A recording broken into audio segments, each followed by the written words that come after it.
estamos começando mais um programa Bíblia Responde. Um programa com o propósito de responder perguntas que as pessoas fazem e nem sempre tem uma oportunidade de ter a sua resposta à luz da palavra de Deus.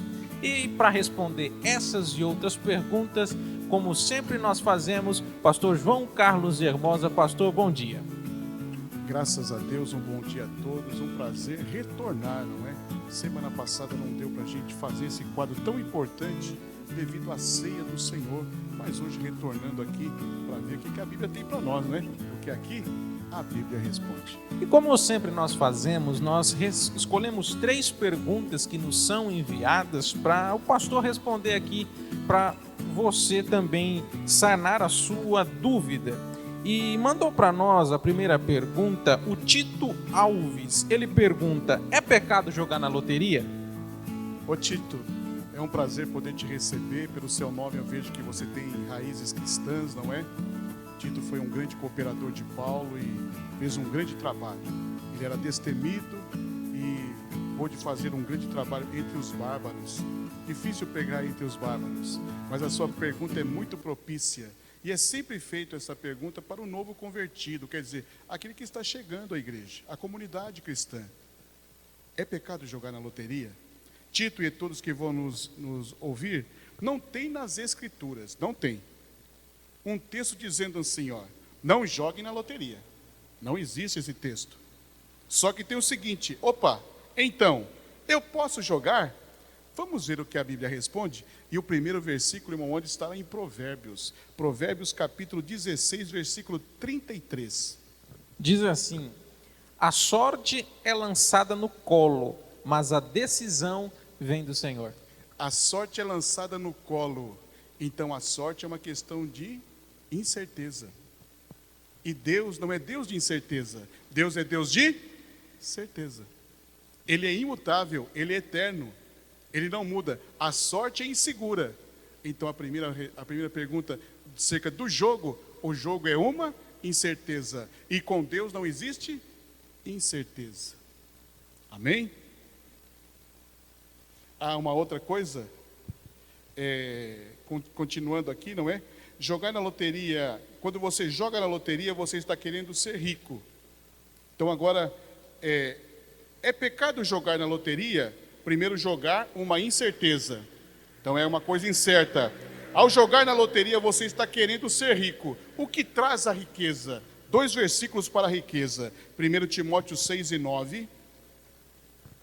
Diz assim, versículo 9 de 1 Timóteo: os que querem ficar ricos caem em tentação, e em armadilhas, e em muitos desejos descontrolados e nocivos, que levam os homens a mergulharem na ruína e na destruição. Então você vê que a riqueza produz no homem coisas que não são boas. Agora tem outro texto aí, Tiago capítulo 4, viu Tito? Tiago capítulo 4, versículos 13 a 15. Diz assim: ouça agora, vocês que dizem, hoje ou amanhã iremos para esta ou aquela cidade. Passaremos um ano ali, faremos negócios e ganharemos dinheiro. Vocês nem sabem o que lhes acontecerá amanhã. Que é a sua vida? Vocês são como a neblina que aparece por um pouco de tempo e depois dissipa. Ao invés disso, deveriam dizer: se o Senhor quiser, viveremos e faremos isso ou aquilo. Olha, então quer dizer, na questão, ao jogar na loteria, você está querendo ser rico. Se eu não domino nem o agora, quanto mais o amanhã. Então jogar é uma incerteza. E quem quer ser rico pode cair em muitas ciladas do diabo. Agora, no querer, você também faz uma vontade, irmão Anderson. Porque querendo, desperta uma vontade. E nesta questão de jogar na vontade, é uma concupiscência. O que é uma concupiscência? Uma vontade desgovernada. Isso está lá em João, 1 João capítulo 2, versículos 15 a 17. Nos diz assim: não amem o mundo nem o que nele há. Se alguém ama o mundo, o amor do Pai não está nele. Pois tudo o que há no mundo, a cobiça da carne, a cobiça dos olhos e a ostentação dos bens, não provém do Pai, mas do mundo. O mundo e a sua cobiça passam, mas aquele que faz a vontade de Deus permanece para sempre. Então, quando você está dizendo assim, é pecado jogar na loteria, é porque você quer ficar rico. Então, o jogo é uma incerteza. Deus não trabalha com a incerteza. Deus trabalha com a certeza. Ele é certo. Segundo, na questão da riqueza. A riqueza pode produzir em você, não é, laços de Satanás. Fazer com que você se desvirtue do caminho que é o certo. Terceiro, é a vontade. Porque você está querendo ficar rico e esta vontade está descontrolada. É uma concupiscência. E concupiscência é pecado.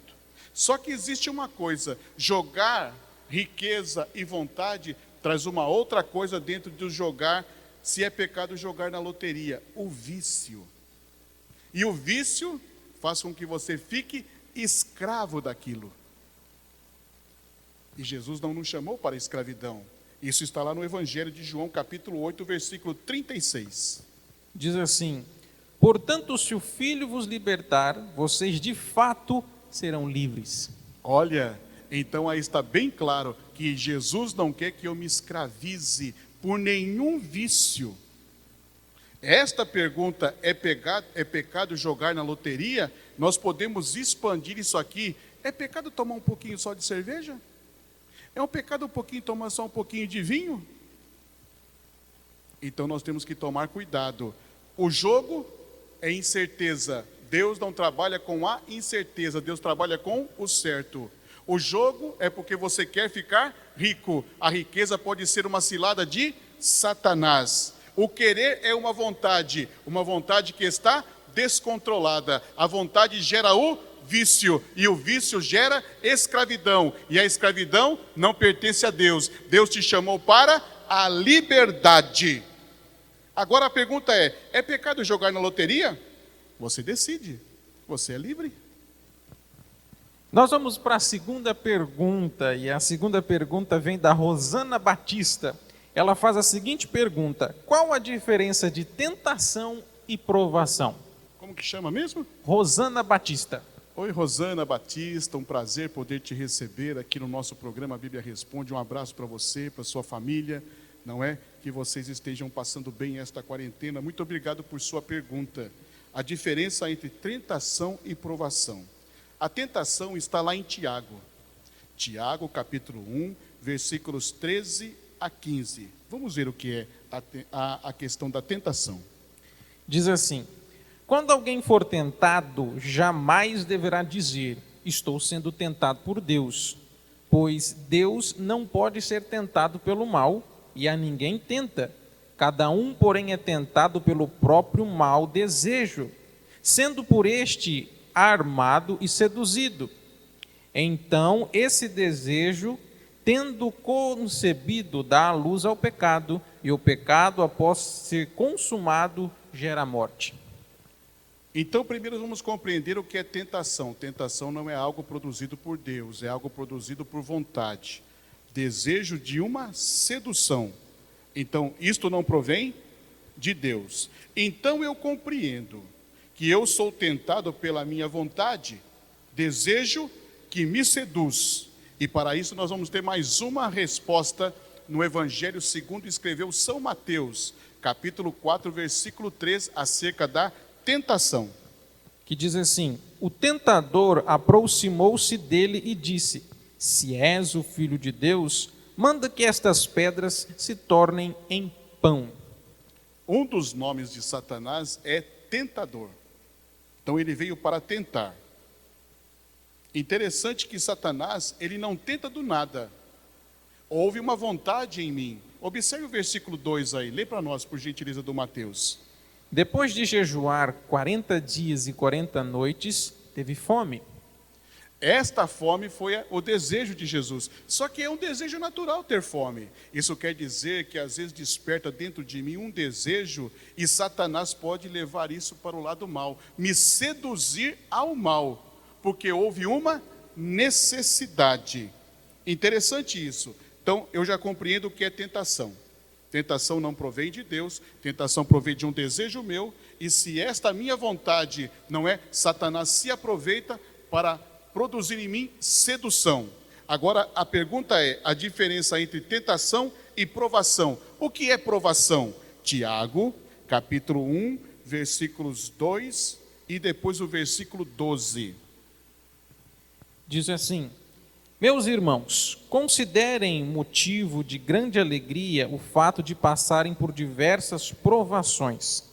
O versículo de número 12 nos diz assim: feliz é o homem que persevera na provação, porque depois de aprovado receberá a coroa da vida que Deus prometeu aos que o amam. Então a prova é algo de Deus. A pergunta da nossa irmã é a diferença entre tentação e provação. A provação é algo de Deus. Ela vem para confirmar a fé. Como chama mesmo a nossa irmã? Rosana Batista. Rosana, então você compreendeu? Olha, a provação ela provém de Deus para confirmar a nossa fé. E tentação é uma vontade, um desejo que pode trazer sedução. E o tentador se aproveita desse desejo e desta vontade para nos ludibriar e fazer com que esta vontade natural se torne um erro. E erro é pecado. Então aí está a diferença. A aprovação é algo de Deus que confirma a fé. A tentação é de Satanás ou é produzida por mim mesmo para me induzir ao erro. Deus te abençoe, Rosana. Fique com Deus. Mande mais uma que a gente está disposto a responder. Nós estamos caminhando para a nossa última pergunta do nosso programa. Ela vem da Laís Freitas. Ela faz a seguinte pergunta: como praticar o perdão? Esta é uma pergunta muito importante, porque perdoar é uma coisa nobre e é uma coisa que traz alegria indizível ao ser. Nossos pais, eles traziam alguns adágios, e um dos provérbios de nossos pais era este: errar é humano, perdoar é divino. Já quando a gente pega o versículo bíblico para falar de perdão, perdão é uma lembrança que já não me causa mais dor. Agora a sua pergunta é: como devo praticar o perdão? Primeiro, reconhecendo que eu sou um pecador. A resposta está em Lucas, irmão Anderson, capítulo 18, é uma leitura um pouco extensa, do capítulo 18, versículos 9 até o 14. Diz assim: há alguns que confiam em sua própria justiça e desprezavam os outros. Jesus contou esta parábola: 2 homens subiram ao templo para orar, um fariseu e o outro publicano. O fariseu em pé orava no íntimo: Deus, eu te agradeço porque não sou como os outros homens, ladrão, corrupto, adúltero, nem mesmo como este publicano. Jejuo 2 vezes por semana e dou o dízimo de tudo quanto ganho. Mas o publicano ficou à distância, ele nem ousava olhar para o céu, mas batendo no peito dizia: Deus, tem misericórdia de mim, que sou pecador. Eles digo que este homem e não o outro foi para casa justificado diante de Deus, pois quem se exalta será humilhado e quem se humilhar será exaltado. Então, como eu devo de praticar o perdão? Primeiro, reconhecendo que eu sou um pecador. Agora a palavra assim: eu mereço perdão? Não mereço perdão. Por quê? Porque perdoar não é ação de merecimento. É uma dádiva, é um prazer, é uma alegria. Se olharmos para esse merece ser perdoado, aquele não merece ser perdoado, não, nós temos que perdoar a todos. Observe a atitude de Jesus na cruz: Pai, perdoa-os porque não sabem o que fazem. Então, perdão é algo produzido dentro do ser e deve de ser produzido por Deus. Somente um trabalhar de Deus na vida do homem é que pode fazer com que ele se sinta perdoado e possa perdoar. Então, quando sou perdoado, eu consigo perdoar. Como devo praticar o perdão? Quando eu me sinto perdoado. Esta é uma alegria indizível dentro de mim. se sentir perdoado. Não existe dívida, não existe constritamento, nada disso. Existe uma alegria indizível. O perdão em mim gera perdão.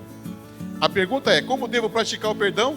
Quando o perdão está em mim, gera em mim, e eu agora posso gerar perdão àquele que me aflige. Deus te abençoe. A Bíblia responde. E nós estamos chegando ao final do nosso programa e, como sempre dizemos aqui, vocês têm uma dúvida ou alguma pergunta, entre em contato conosco, está aparecendo aí no vídeo, entre em contato conosco, faça a sua pergunta, será um prazer responder a sua pergunta, porque aqui você pergunta e a Bíblia responde. Deus te abençoe, um grande abraço.